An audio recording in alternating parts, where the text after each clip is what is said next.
What is up, everybody? Welcome back to another edition of the Sheehan Show here on Sherdog.com. And today I'm absolutely delighted to be joined by the one, the only, the Don, the Cage Warriors Bantamweight champion, Caolan Loughran. Caolan, how are things? It must be absolutely fantastic to be you this week anyway, especially. What a whirlwind while it's been for you. How are things? Never better, lad. Never better. Unbelievable. Still on the buzz. I saw you go on the weighing scales there the other day, and it was a little bit higher than it was last week. You're what are you eating there? Chocolates and stuff. I saw you telling someone it was nothing but pints. What is it? 17? What was it? 17 kg in pints? Was it in last week? I am fucking before training there 78 kilos, man. Like for a bantamweight, I'm actually eating a fruit salad though, so I'm not too bad here now. But I fucking nearly 18 kilo, fucking nuts. But actually, I was in the cage, having never been as well. So I was there. A lot of weight to be shifting or putting back on you in a week. Fucking nuts. No, even a week, 5 days. Yeah. Did you try to be heavier going into the cage this time as previously? And why was that? I think if you're gonna hit these training camps, you have to tailor your everything per like literally right down to stance, the physique, everything has to be. I love to ask McGregor if it was in. I probably isn't because he fought. Obviously got Mendes quite late notice. But if you watch 145 physique against Mendes, 145 physique against Aldo in the same calendar year, completely different. I don't know because obviously Mendes late notice. I'm not sure if that's the case, but for me, I did plan that. I wanted to have a bit of extra weight and I wanted Dylan to wear on me heavier in the first round. I wanted him essentially do 15, 16 heavy deadlifts in the first round against the cage. That obviously didn't fucking happen. He hardly tried. Came tried to knock me out. But that was my thinking going into it. I was going to have strong hips and physically heavier, cut a bit more and be bigger in the cage. And I think I went to the cage 72.8 something, just under 73 kilos, so I was very heavy for bantamweight, to be honest. How long out did you plan that? Because that's not something you can decide like a week or two before if you're doing a game plan or something. That must have been done a few weeks out, was it? Or a few months out even? No, for my months, I found I was fighting Dylan Hazan 11 and a half weeks before the fight, and that was in my thoughts.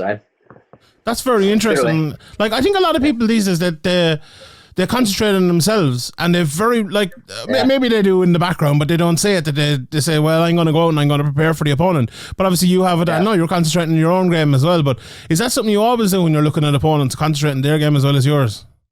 100%. That's why I love Cage Warriors, because I've been I know who I'm fighting really a long time in advance. Like now I'm fighting, I was back in the gym tonight in the gi, so it's very much me now. It's my skill.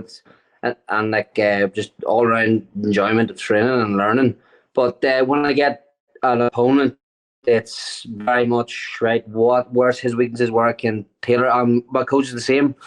My stance was different. I was more on my front foot, almost based like a wrestler. Than I would be. Like my weight distribution was more on my leg, even hitting pad stuff. And if I hit pads like throwing a left hook on the way out with Gillies, Colin would stop and say, "Look where your weight is." He's gonna grab a single leg there, because you would never see a wrestler stand like this. Where you would never see, someone stand like a Floyd Mayweather stance, just not single. Or you'd never see a wrestler stand like a boxer. So yeah, I had to really break it down to how I can nullify Dylan's skills, where to get maximum power in my own shots. And I did. I literally changed how I stood. But I just try to look for tendencies, try to look for holes. Try to look where I can execute, where I can hit fight-in shots per guy. Because every style is very, very, very, very, very different. If you take Volk at the minute is going from fighting Islam Makhachev to Yair Rodriguez, that's just MMA. How people say I don't care about opponent. Well, what are you gonna have the same training camp for those two guys? Completely different, yeah. It's bad. Do you know what I mean? It's absolutely ludicrous. You think fucking Pep Guardiola, whenever he's talking to the board, he's playing Liverpool, and he's like, "Oh, I don't give a fuck about Liverpool. I'm just gonna do me." Well, they're gonna be like, "Well, that's not very good, Pep." Do you know what I mean? You might be like, although he's kind of a bad example because he kind of does that, but most other people. No, don't say you're playing Liverpool. You'd be like, right, Trent at the back will target him, but when I walk, there's a fence. Then you try to work ways to play against Liverpool. But I look at the MMA the exact same as a sport, and I have holes, of course. Obviously, I have holes, but the guys I'm fighting have holes. And I try to look and whether. And the good thing about Cage Wars is I think a lot of these guys are very one-dimensional. They've got like a primary skill set. Obviously, as you go up through the levels, that'll change. But most of these guys have one way to win, one way to fight. And that makes it very, very easy for me. If you give me like 3 months to prepare with Caolan Loughran, if you're like a one-dimensional fighter, that's easy. I'll beat you because I think I'm very well rounded. I want to get back to the fight again in a second, but I have to ask you about your style because, like, to me, that's the most fascinating part of you. I wasn't sure about your style at the start. I'm like, this can't fucking work for MMA, and I'm like, and then I watched the next fight and I'm like, well, maybe it can. And I watched the next fight, I was like, because like you just said it there, and I was thinking, I think I said it even on the podcast the weekend. You fought a different way from a similar sort of style. You took the front foot from standing in the same style, I don't think I've ever seen someone stand in kind of, and I'm not saying it is a flat-footed style, it looks like a flat-footed style, like in the middle of the cage, you almost take the center and just kind of, you're like a clock, just and let lads pivot around you and then you just fight onto them. How did you develop that style? Did someone say it was suited for you, or was that the way you always fought? I'm so interested. If you have a 45-minute answer on this now, I would love to hear it, because honestly, I'm fascinated by your style. So when I first came to Kaobon, it was kind of like a southpaw, kind of back foot player. I tried to touch and move. I was always a counter fighter.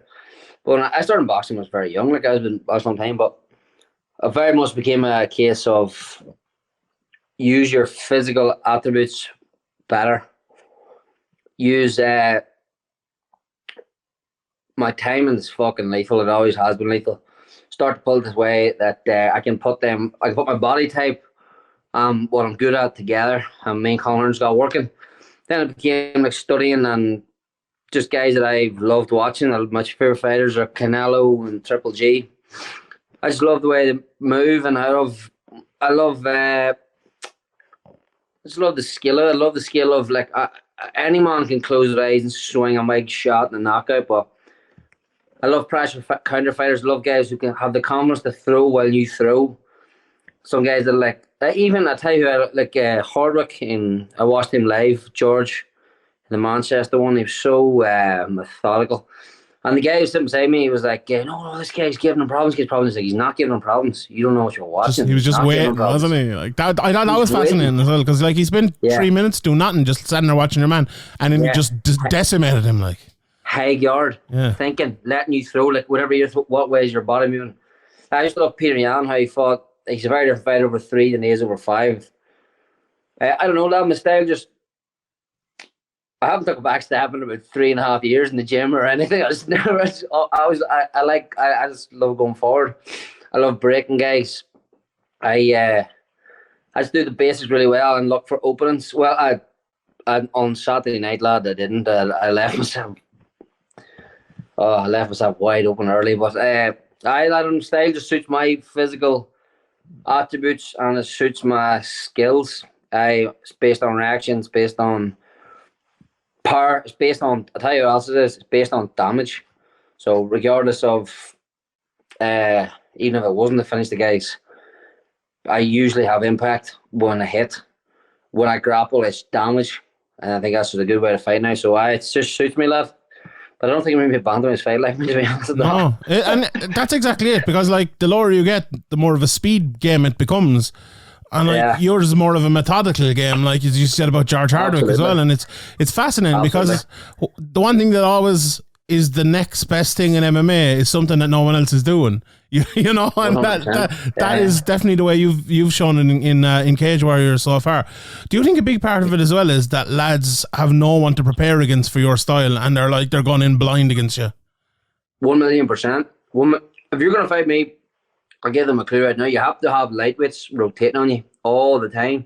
Guys are just going to pressure you, and then you have to have different styles. You have the guy who can box, and you have to have the guy who can wrestle, and you have to just rotate them, and they have to be bigger than you, because I'm just going to push you back. And even when Dylan's getting through shots, which is not good. That was not part of the plan. I did not come in to fucking get concussed. Like, that was not the plan.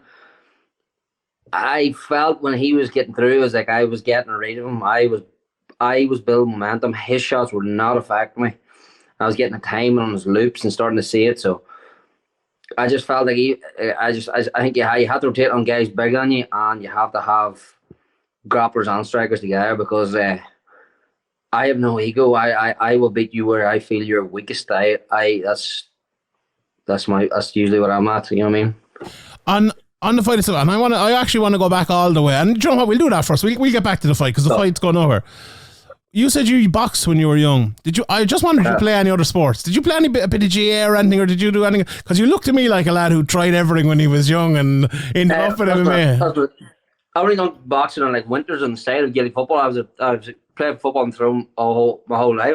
I still am a massive football fan at Throma. It's other than MMA, like, it's actually my favorite way to relax on Sunday. Only on we kind of slipped off a minute, but I'm a massive football fan. To be honest, I was playing Gaelic football my whole life until I was 16 or something. Packed in around me. And like, if people obviously listen to this in America and stuff, I'm from the best hurling county. You're from one of the best football counties, and when you were growing up, they were without a shadow of a doubt one of the best. You've the you've the Lee Maguire, you've the Sam Maguire, and and I've Liam McCarthy in my profile picture on Twitter, so we'll go well together. But do you feel like I asked this to Ian Gary before, and he's obviously from Dublin, and there's like a very good setup there for people coming through, and he played a lot of GA when he was young. Tyrone is the same, like a lot of very good GA setup there. Do you feel like that helped you coming through to build your athletic base and to become the athlete that you are today? Oh, absolutely no question. Absolutely no question. That coordination, speed off the mark, hand, everything. Absolutely no question. And if anyone knows Tyrone, like I am a Tyrone man. I'm a hard bastard. I'm not that nice of a person. I'm just an ultimate winner.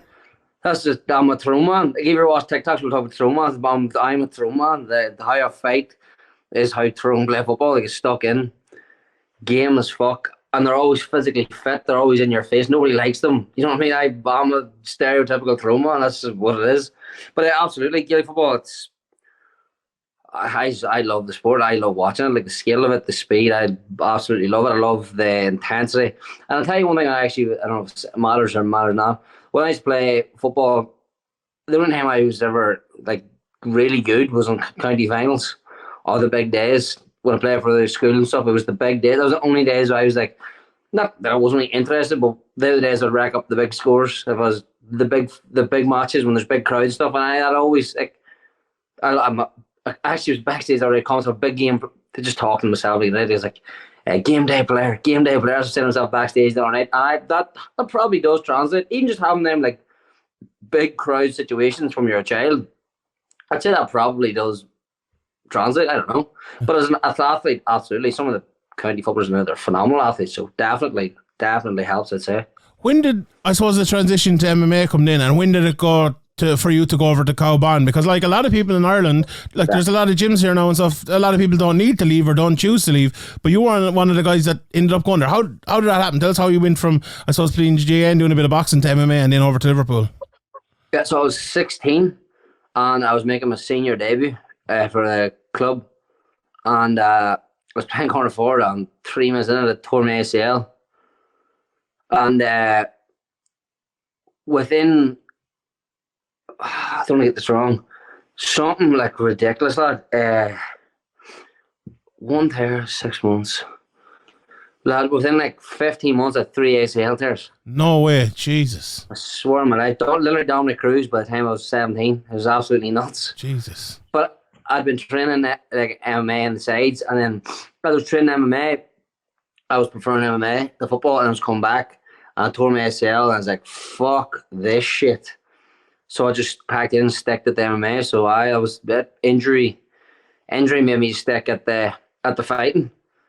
The dangerous game, football. Definitely in Tyrone, anyway. I'm not.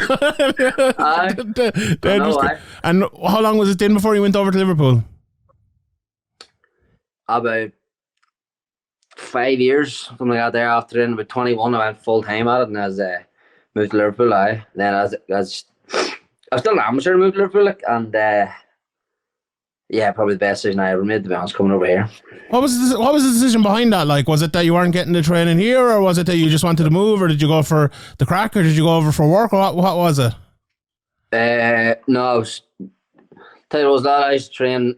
The gym I was in was called Confliction, and it was only on a Monday and a Wednesday night, and then I had a private on a Friday. But I was training 2 to 3 times a day. So I'd be up and down Dublin, Belfast, anywhere to get any sort of training I could get. And I lost the fight in amateur against Nathan Fletcher. And Ali McLean messaged me that night that he'd been watching the fight, and he thought I was a better fighter and I'd made technical errors that could be altered and that I could go further than him. It was actually the same night that Till fought Woodley, which is obviously the biggest night in that gym's history, fighting for a UFC world title. And I was like, what the fuck? Look at these off and mash me here. And I'd obviously seen Darren Till's rise, was intrigued, like a lot of people were. Had seen the wee BT Sport documentaries of Caolan Loughran. I started looking into it, and then I started seeing the history of the gym, and I was like, fuck, that looks like a serious gym. And then I lost. I then went and started training everywhere, of course, around there. Like literally anywhere I could train, boxing gym, jiu-jitsu gym, MMA gym, anywhere. And by the end of the week, between training and PTing and driving around Ireland, I clocked up 880 miles. I swear my life truth in a week from training, and I was just wrecked. I was absolutely wrecked. And I was like, fuck this, boys. I need somewhere I can just be away from this and just be everything on one roof and just go for it. So I texted Ali back, and I was like, I'm coming over, lad. And I scheduled to fight Rui Lavery as an amateur in Belfast. I fought Rui on the February on the Saturday night, and then on the Tuesday morning I was in Kaobon's mats. I think I had about £100 in the bank. Didn't know one person, hadn't got any accommodation, any job, hadn't anything, but I got one-way flight and fucking started getting my head punched in, basically. And I still get my head punched in, but I'm here now. That's some start. What did you do? Yeah. Where did you stay that night? Is my first question. But how did you go from having £100 in your pocket to being a cage Irish champion? But even the earliest part of it, because that's probably a long story. Yeah. But did someone take you in? Were you able to stay in the gym? How way did it work? I slept in the gym. There's like 2 bunk beds in the back room, but like, glad it's mad. Like, I don't want to sit there saying, "Oh, I've had it so tough." Like, I hate guys give all these sob stories now. It's very American. Like, I'm bringing it out here. It's my fault, though. I know, lad. I love it, man. But it was as an old dark room, lad. It was literally no TV for 10 months, no window, no air, no end. It was a dark room with a light and 2 bunk beds. That was fucking tight squeeze. Me and a fucking Brazilian boy, Eric and Ali, tight squeeze. But fucking character building. That not that I would ever miss training, but you have no excuse. You're 5 foot from the mat, morning and night, on all the time, no switch off. You just train. I still do, but now I can obviously go home and switch off.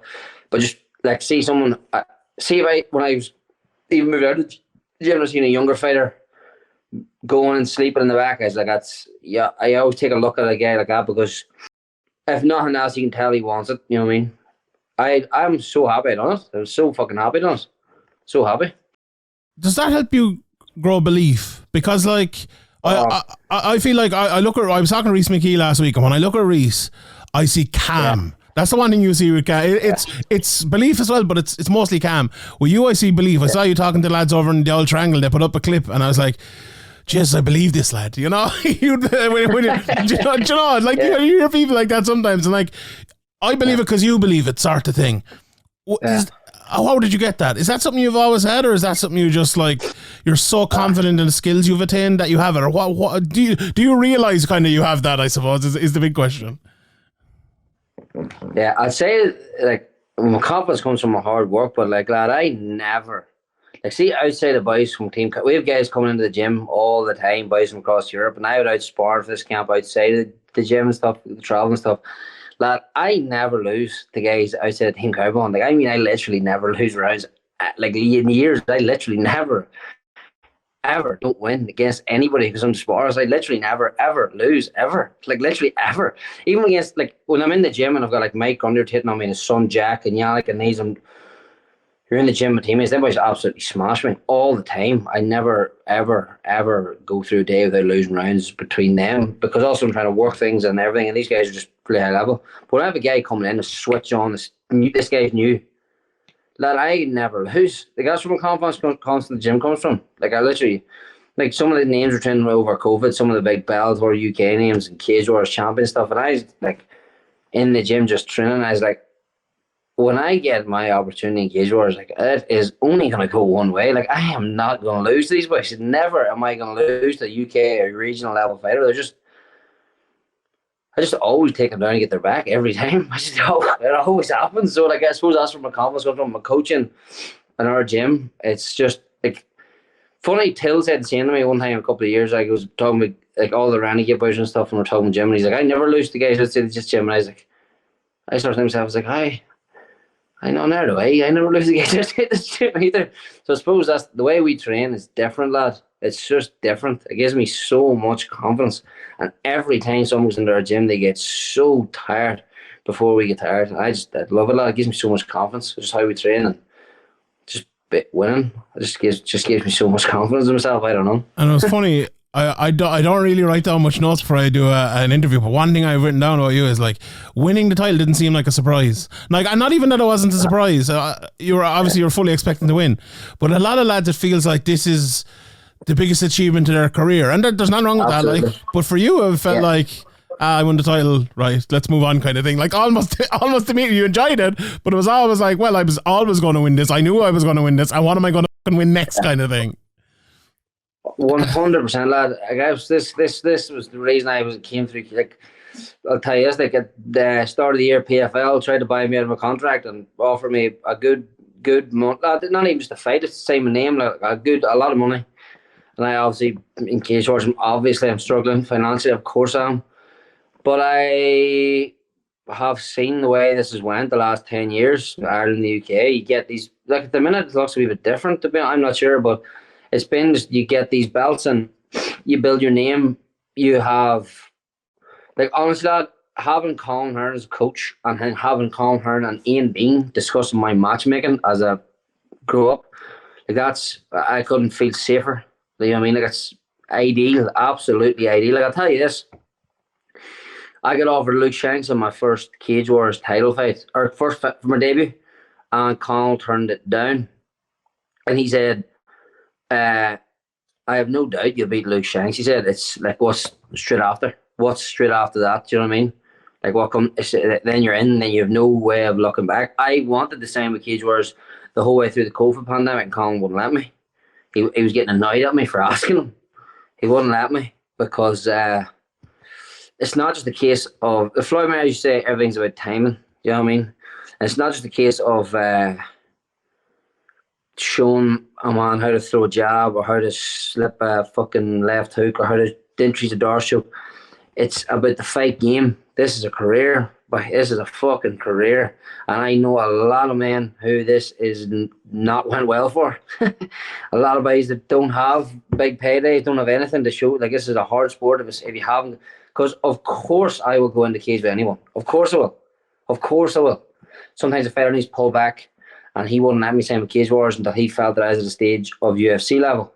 Like, I feel like if I had to sign with Cage Wars with Ian Gary, sign with Cage Wars, I'd have rather what do you think Luke Shanks 2 years ago to beat me? Not a fucking chance. I'd have run through him. But I was beating all these guys in the gym from COVID. And I'd have been in the UFC right now. And that wouldn't sound to be in the UFC right now, but it's been at the top guys.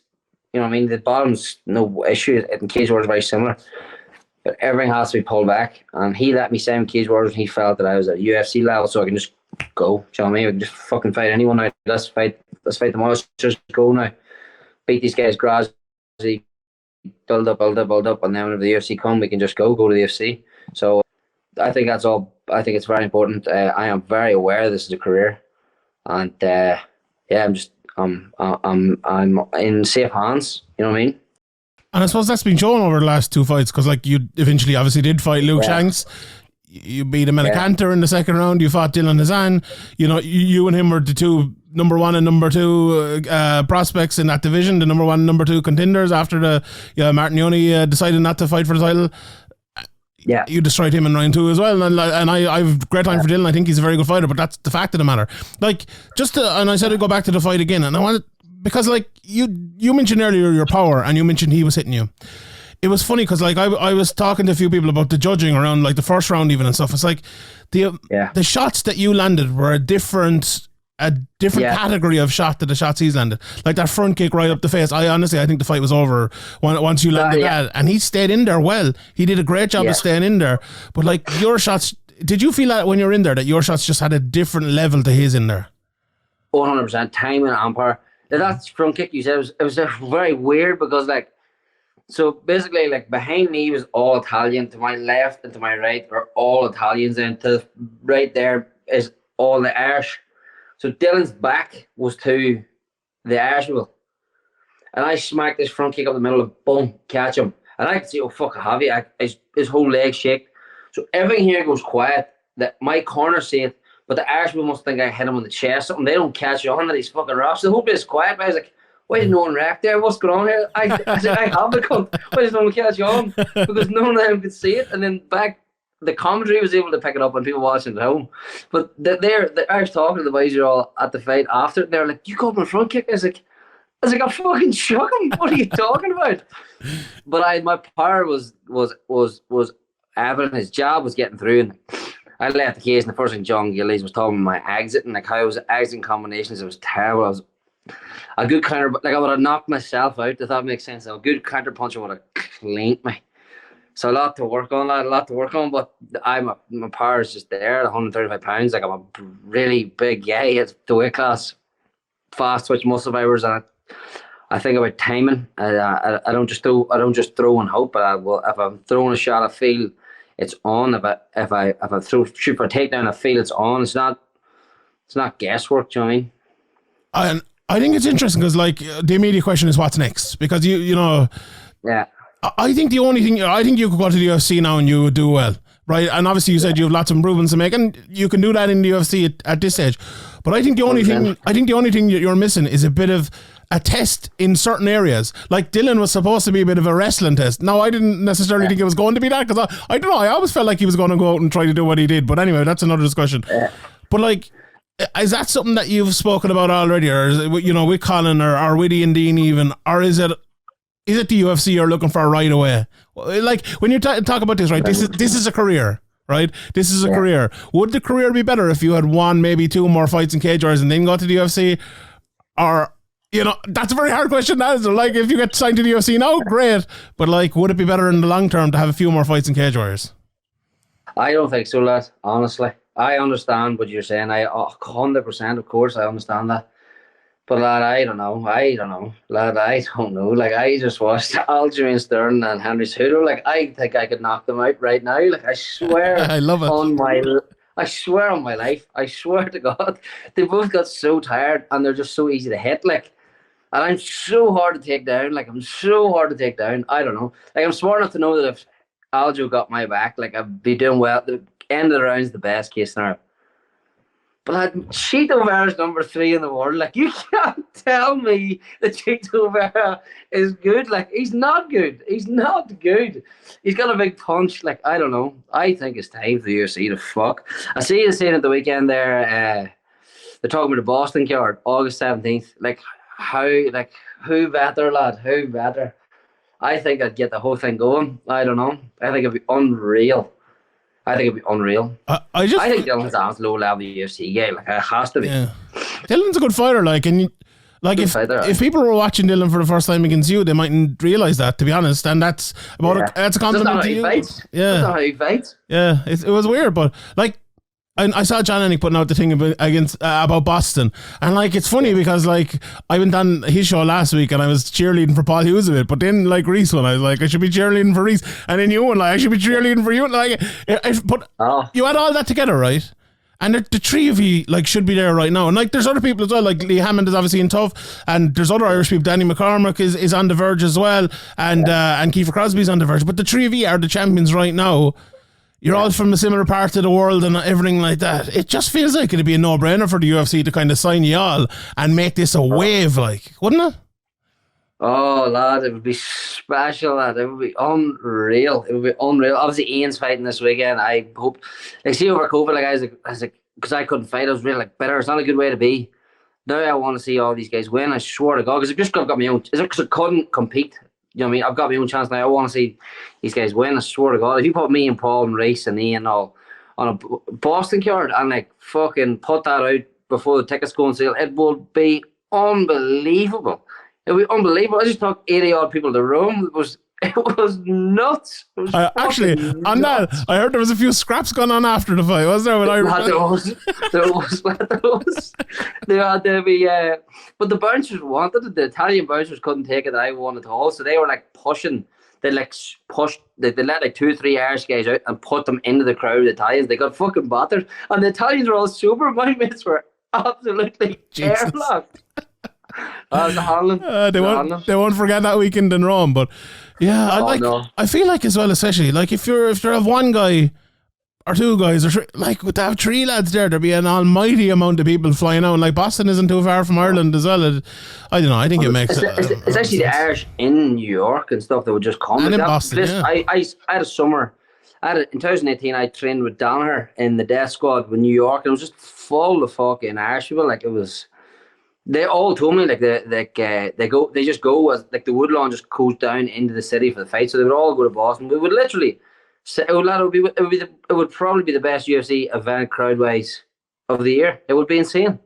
It would get the whole thing going again. It would just be a fucking pleasure to be part of it, lad. To be honest, it'd be brilliant. All right, last thing here, and I appreciate the time. Brilliant. Give me a prediction. Mind the timeline, right? Give me a prediction. Let's say you have one more fight. Let's say you're there straight away. When you get to the UFC, what's going to happen? Is there any names there that you think maybe the first couple of UFC fights, and then from there on out, how far do you go? I like to open up my debut with Cameron Saaiman from South Africa. That wee skinny kick. I think he just stylistically run through him and it keeps getting on the cards. I swear on my life, I believe I'm going to be the UFC champion. I think me and Sugar Sheehan just sounds like the best crack ever. I think I'll be a massive fight. If you put me in front of the UFC cameras, I'm gonna blow up, lad. I do believe I'm going to be the UFC champion. I think they will know that they've got a star in their hands with me early, but it'll work out that way. And I think I'm going to get the whole thing going in Ireland again. I think I'm going to fucking take the whole thing to Vegas. I'm going to paint it green, and I think it's going to be a good crack, lad. I can't wait for it. I'm booking my tickets now, Caolan. I really appreciate the time. Congratulations again on winning the title, and best of luck. Thank you very much. Best of luck in the UFC. Thank you, lad.